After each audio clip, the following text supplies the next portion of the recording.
I'm your host, Dave, and this season we're diving into movies that had the Academy up and standing and handing out little gold statues. That's right, we're looking at the Oscar films.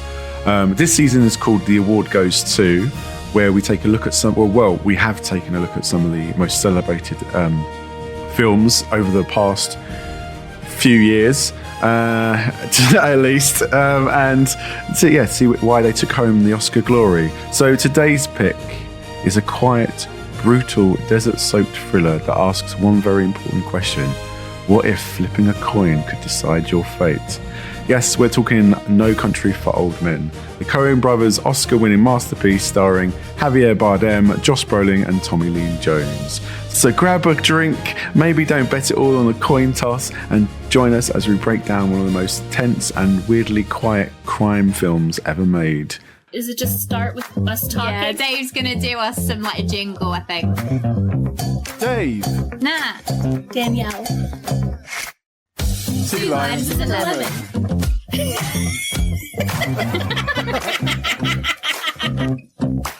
So hello again, I'm joined with my two hosts as well, Natalie and Danielle. Say heads or tails, guys? What would you go Tails. for? Tails. Before we start breaking down this film and what we thought about it, we do a thing called What Have You Been Consuming? So this is, again, stuff you've been up to. It could be things you've cooked and eaten. This could be video games. It could be literally anything. It's like, what have you been doing this week? So Danielle, what have you been doing this week? First off, I just want to say it's Oscar Day when we're recording this, and I've finished 49 out of the 50 Oscar films. Insert that's just not good enough. Oh, No, you're missing one. I have pledged once Avatar, Fire and whatever comes to Disney Plus, I will watch it. Oh, that's okay. If it's Avatar, it's okay. That's the only one. But because I finally finished all these Oscar films, I went and saw some normal films yesterday. So I did a horror double feature of Scream 7, which we talked about last week, so we don't need to rehash. No, but I want to know what you think. I enjoyed it. I enjoyed it a lot. Good. And then the other one that I saw was a movie called Undertone. Have you guys heard of this one? That is the film I've been talking to you about ages, about the girl doing a podcast about a horror film. I really want to see it. Please tell me it's good. I enjoyed it. There's hesitation. No. There's hesitation. Yeah. It's A24. Fuck. It's not amazing by any means, but the big thing with it is they get these audios that are somehow cursed or something is attached to it and things start happening. And I felt like the really effective thing of the movie is the audio. And there's like the last 10 minutes were effective enough that I left the theater like feeling shaken. And I don't know if it's just a little bit of skinamarink well, there. This is why I would, if you can't see it in the theater, Dave, I would like to do this for spooky season coming up. But I've seen comparisons to Skinamarink, and so I'm curious for all of our opinions on it. And I think the comparison to Skinamarink is there are a lot of static shots with dark that you're trying to like see if you can see something in. I will say it comes out here in April, 10th of April. Okay. The difference between this and Skinamarink is I didn't get a major headache whenever it was a static shot looking in the dark because there wasn't a bunch of static. But the other funny thing with it is she's a podcast host, and much like another situation, she is podcasting with a friend who lives in the UK. Oh my God, it's like they listen to us and got their inspiration. I know, we should sue. But they have this like true crime / paranormal podcast, and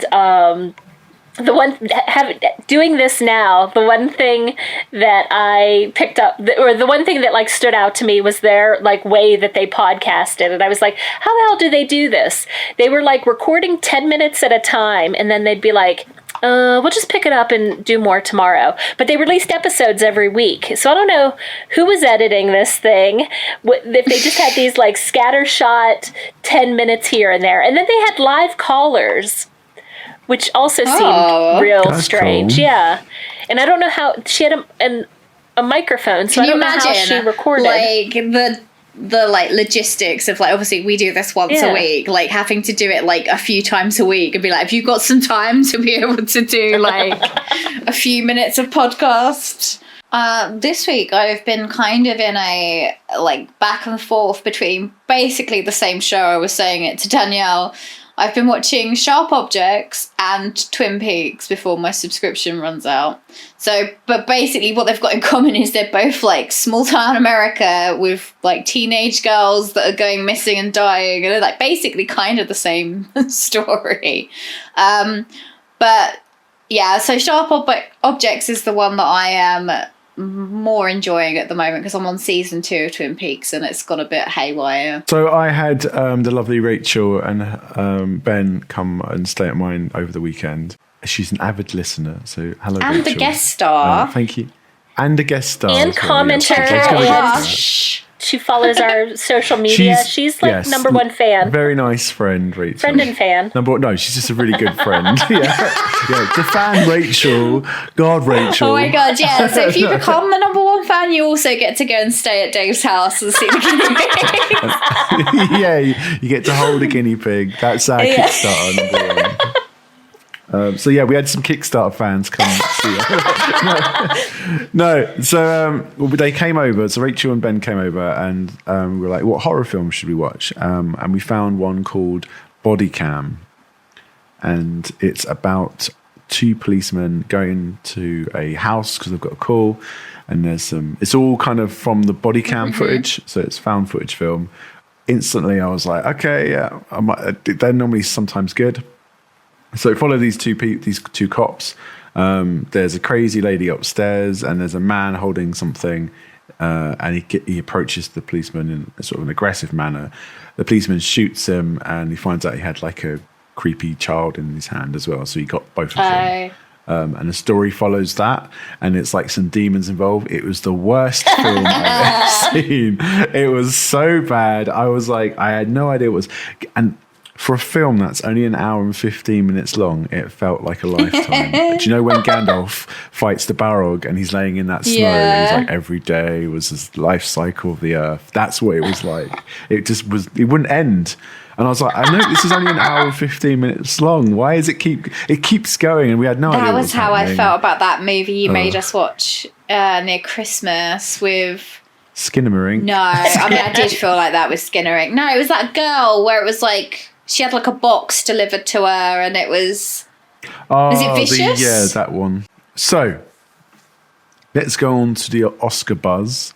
We're looking at No Country for Old Men. So here's a quick little summary. I'm going to butcher this name. A guy named Llewellyn. Llewellyn. Write it down phonetically. It's like 2 names, Lou and Ellen. Llewellyn. Ellen. Think of Lawrence Llewellyn Bowen. Or just Llewellyn. I can't say it. Llewellyn. Just think of it, like I said, 2 Llewellyn. separate names. Lou, Ellen. You don't have to like... Ellen. Llewellyn. Yeah. Llewellyn. Hey. I'm keeping this in. No. Right. Okay. Dave says Llewellyn for the next 10 minutes. Oh my God. Ellen. I need to say it right because I'm going to say it once. Llewellyn Moss. Moss, right. Okay, so the story follows a guy named Llewellyn Moss, and he's out hunting in Texas desert, where he stumbles across the world's worst yard sale. Trucks, drugs, and a bunch of dead guys. And dead dogs. And a briefcase. Yes, and dead dogs as well. Sad. And a briefcase containing not only $1 but $2 million. Being a normal human with questionable decision making, he takes the money. Unfortunately, that money does belong to some very angry criminals, one of whom is Anton, a terrifying man with a bowl cut hair and a hobby of deciding people's fates with a coin. Meanwhile, we have a weary sheriff called Ed, played by Tommy Lee Jones, who trails behind the chaos. So yeah, that's essentially the film in a nutshell. I saw this about the time it came out. I don't think I saw it in the theater. I've always been a Coen Brothers fan, and so I remembered really liking it. And on rewatch, I think I still really like it. it's not one that I want to watch over and over and over again, but I appreciate it for what it is. Like Danielle, I watched it around the time it came out, but not in the cinema. I am in the other side, the other side of the coin, shall we say, and to make it topical, in that I thought I really enjoyed it, and in my head, when everyone talked about it, I was like, oh, that was a really good film. However, watching it again, I'm like, there was more boring moments than outweighed the enjoyable tense moments. It's gone down in my estimation on second rewatch. It was a film when I was like, oh, is that Thanos? Oh, it is. It's Josh Brolin. I mean, it really upsets me that you're like, that's who you think Josh Brolin is like best known for. Yeah, it's like Thanos. Like he's been in so many other things, like including weapons. Like, oh yeah. But he's Thanos please first, don't be like he's first Thanos. the older brother from the Goonies. Yeah. But yeah, speaking of Josh Brolin, like I feel like he's another Daniel Craig of Where you can't intense actors. Where you can't talk to him like this again. I wouldn't. I would feel No, like I would feel was like I married wouldn't to know Fergie. what to say. Fergie who?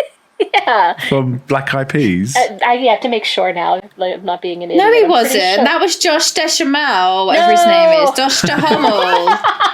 I don't know how you say his second name, but it is another Josh, but it's not him. Josh Brolin for me is, I've asked a carpenter to come over and make something, and he has to be in the house for a while, and he just wants to get on with the job, and I'm trying to do small talk so it doesn't feel awkward.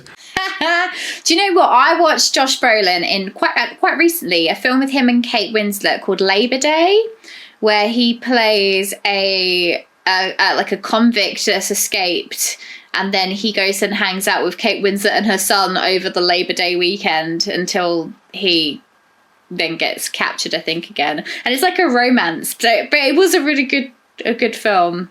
But Javier Bardem, although he's really intense in this, I feel like I could talk to him. That's I feel he's quite madness. Yeah. Maybe because I saw him as the pirate in Jack Sparrow film, Pirates of the Caribbean. In Jack Sparrow And film. What's wrong with you two today? in Pirates of the Caribbean, Jack It's like Sparrow. me the movie. watched a movie before. You have to hold down the boat Jack Sparrow today. movie.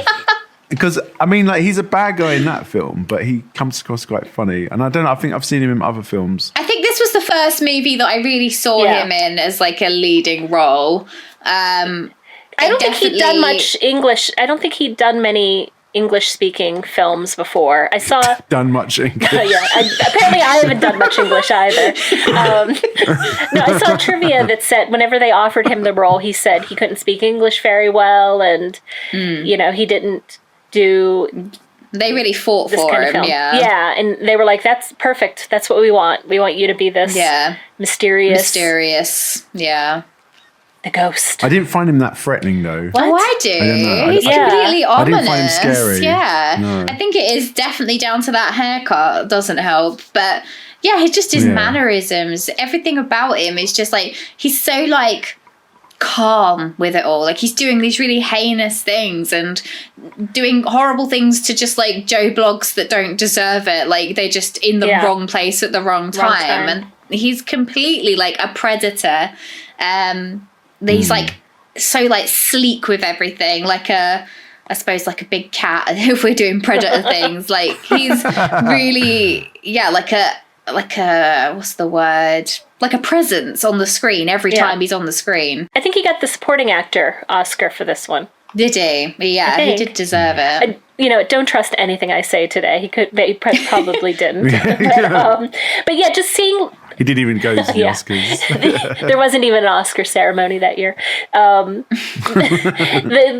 One of the telling, like if you compare, for me there was a lot of like comparing how the different characters acted in similar situations in this film. And so like his reaction to being injured is so methodical, like especially at the end where he's gotten in this surprise car accident and he's got bone poking out of his skin, and he just like buys a shirt off a kid and hobbles off. There's a lot of hunting and tracking going on in this film. So, I think we first see Anton Chigurh we see him kill somebody, I think, very early on. And then it immediately cuts to Josh Brolin with his eye on the sights of these like deer or gazelle or something. I don't know what they have in West Texas that he was hunting. And then you've got Tommy Lee Jones kind of tracking down the crime, trying to find both of these characters. I mean, everybody was very smart, weren't they? Like, obviously, they've got a tracker in the money. Josh Brolin has the good idea to put the, like, briefcase of money in the air vent and then, like, push it all the way to the back so he can get it out from the other side. And everyone's very smart. It's, like, a very intelligent movie, I'd say. Although I would say Josh Brolin makes some kind of dumb decisions based on being, like, not naturally a psychopath. Or not naturally a criminal. So I think a lot of what happened... his first wrong choice is taking the money anyway, because I feel like we haven't established that he's got a terrible life to make him want to get caught up in all this nonsense. But I think his big mistake is, because he's human, he goes back and takes the water to the Mexican guy that's nearly dead. Yeah. And that's how they find him and start tracking him. And, you know, it pulls his poor wife into the situation as well. There's no music in this movie, like, at all. I was like, the first, 10 minutes in, I said to Dave, I was like, there's not been any music. It's all just been, like, the sound of the set sort of thing. Which is weird, because I feel like I would love that kind of thing, because I always hate... I like music sometimes, but... in like tense build-ups and stuff, and horrors and stuff, I hate music. I feel like music's trying to tell you how to feel sometimes. I know it's there to enhance it, but like some filmmakers, they just throw it in there. They rely on it too much. You're supposed to feel sad now. Yeah, it's relied on too much. And like this, I would think like, okay, we've got no sound. It's just the tension of the scene and the acting, which I felt worked. When it was tense, but I just think near the end, I was getting a bit fatigued. And any Tommy Lee Jones scene, I was like, okay, who's this character? Who's talking now? What are we talking about? Unfortunately, I couldn't find him any of these scenes interesting. Do. But on this watch, I think when I had previous watched it, I thought it was like Josh Brolin was the lead and carrying the film. And on the second watching, it's clear to me that it's the Tommy Lee Jones character's story. Like it opens with him giving sort of this cryptic little voiceover that I didn't write down notes about, and I don't remember what it was. But it's bookended then by him, you know, after all of this has gone through, it's kind of forced him into retirement because he doesn't know how to deal with this type of crime. Like it's not straightforward, good guys, bad guys. Good guys win in the end. It's all very muddled up. And he has this conversation with his wife after he's retired and doesn't know what to do with himself. I was a bit miffed that they killed Josh Brolin off screen in like a really like boring way almost. But I think that was the point though, wasn't it? It was supposed to like his death meant nothing in the end. Came across because obviously you're supposed to be unexpected. He has like a random conversation with just some woman at the motel at the swimming pool, and then the next scene his wife arrives and she's dead. He's dead. The poor woman just wants to share her beers, and she ends up dead in the pool because of it, because nobody can see old bowl cut. Oh, bowl cut leads me to my fashion moment of the week. It's the whole like Texas 80s Western fashion, and specifically cowboy boots. All of these men are like running away from things and like doing everything in their cowboy boots.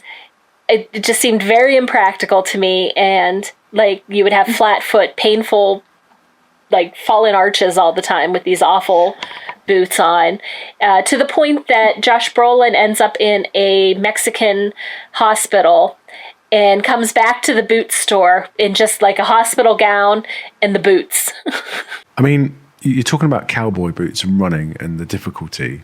I will have to agree there, because I did a fun run once in cowboy boots. And it was painful when I got back. I had blisters. So his character must have been destroyed after those few days of running away. Was that the year 11 fun run? Yeah, I went as a pirate, but I had like cowboy boots on. Oh, I had heels on, so I think I'd rather the cowboy boots. What are fun runs in the UK? In the US, they literally mean you wear nothing. Normal outfit and then just like a funny hat or a costume on top, but you're still wearing running shoes. you just run uptown and bother people dressed. But you're not allowed to ask silly people for characters. money for the charity. They was have to it. just come Yeah, up to you. You're not allowed to say any money for Jesus. charity. Which we all ignored and just shoved our things in people's faces What? and asked for money. What are you shoving in He people's means faces? collection pots. Oh, It's not that Collection kind of pots. money. Yeah, give us your money. this was an interesting year, and I think there was definitely a one that was sort of neck and neck with No Country for Old Men. So nominated in 2007 for Best Picture were Atonement, Juno, Michael Clayton, and There Will Be Blood. So for me, I think it deserved to win, but I could see where There Will Be Blood is also equally as memorable and epic. How about you guys? It wasn't a great year, was it, for cinema? I mean, out of those options, yes, I do think it deserved to win, but I mean, it's been years since I've watched Juno, but I don't remember watching it and thinking that this should have been up for Best Picture. I think the award goes to Atonement. I've never seen Atonement. Neither have I. Atonement, that's really good. It's James McAvoy. Yeah, isn't and it? Keira Knightley. Keira Knightley. And Keira Knightley and a horrible little girl in it who's a famous actor now. Saoirse Ronan, right? Oh, yeah. Yes, that's it. Yeah, it is. Yeah, I liked Atonement. It was good. It's like, So you think that should have won? I think I enjoyed Atonement more than No Country for Old Men. What about There Will Be Blood? People regard that as I've not seen that. one of the best Paul Thomas Anderson. I ain't fucking saying that.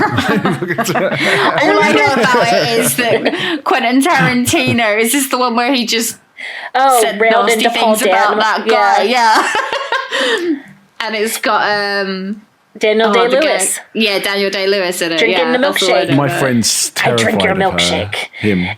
Daniel, terrified of who? Daniel Day-Lewis. My friend, she's terrified of Daniel Day-Lewis. She can't see his face. She gets too scared. Oh my god. So, Okay. all right, yeah, that's my story. Okay, so wrapping up the Oscars then, we're going to look into our favourite scenes and characters and then give a little rating. So Nat, who's your favourite character, do you think? Who wins it over for you? My favourite character. You know, it's hard because my favourite actual character is Carla Jean, because I feel like she tried to save her husband and she didn't deserve to die. But obviously for memorable star quality of a character, it's got to be Anton. So The guy that kills your second favourite yeah, character. basically, but he is the memorable part of that movie, to be fair. Like obviously I haven't watched it since 2000 and whatever, but I didn't remember Carla Jean, but I remember Anton. Oh, so I did. My favorite, I agree, Anton is the strongest character, but if I'm thinking of just the character that I enjoyed watching the most, it was the Woody Harrelson character of Carson Wells? I just Yeah. thought he was an interesting take on a similar thing. He's also a bad guy, but a very different sort of bad guy. Mm-hmm. And I liked, prior to this, Woody Harrelson had done he was known mostly for Cheers and some comedy, like White Man Can't Jump. And so This is sort of his foray. It's like another take on his character from True Detective, I think. And that's probably why I liked it so much. yeah. Well, my favourite had to be... You got all these great actors. You got Javier Bardem. Oh, is this going to be an inanimate object Tommy again? Jones.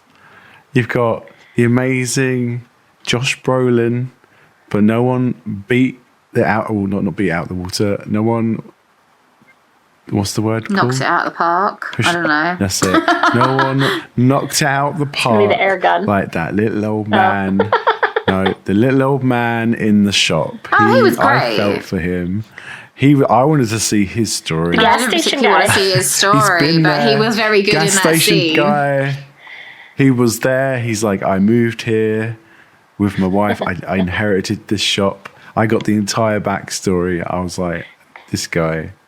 He reminded me of Denethor from Lord of the Rings. That's terrible. Denethor's horrible. No, like face-wise, he looked a bit like him. 2-hour movie of his life would just be him standing at the gas station. Maybe doing a word Probably search. putting in a police report about some weird man that's weird. Yeah. Looks on the news. I know that guy. He got me good.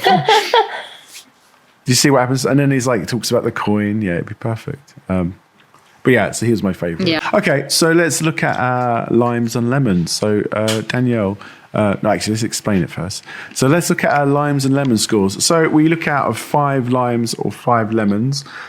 Us, me and Natalie, being the limes, and Danielle being the lemons. So let's do lemons. How many lemons does this film have? I'm giving this 4. I still really liked it.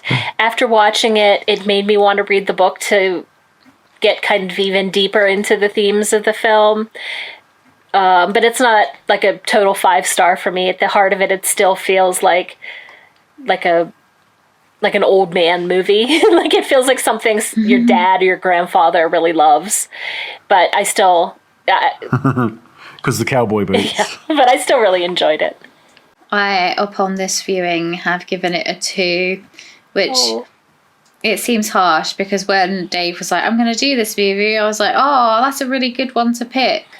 But apparently my rose-tinted glasses of nostalgia were lying to me, and I just didn't enjoy it as much upon this viewing. Yeah, sorry. Well, mine is a different score to yours, Natalie, in fact, because I'm giving it a 1. I don't like it. I wouldn't watch it again. I was a bit unimpressed, and I thought there was going to be more. I've enjoyed the other films a lot more than this one. So, and that's saying something because you didn't want to watch Silence of the Lambs again. Yeah. So that ends our Oscar night on a big high. Next week, I think we're going back into the woods. Is that correct? I think we are. I think it's the Huck Finn, isn't it? Time. No, there's one before it. I don't know. Is there? It's the something war. There's like a bunch of Elijah Wood as a kid movie, like family films that I am slightly dreading. And on that note, I bid you farewell. Yes. Bye. That's the end of the Oscars. Bye.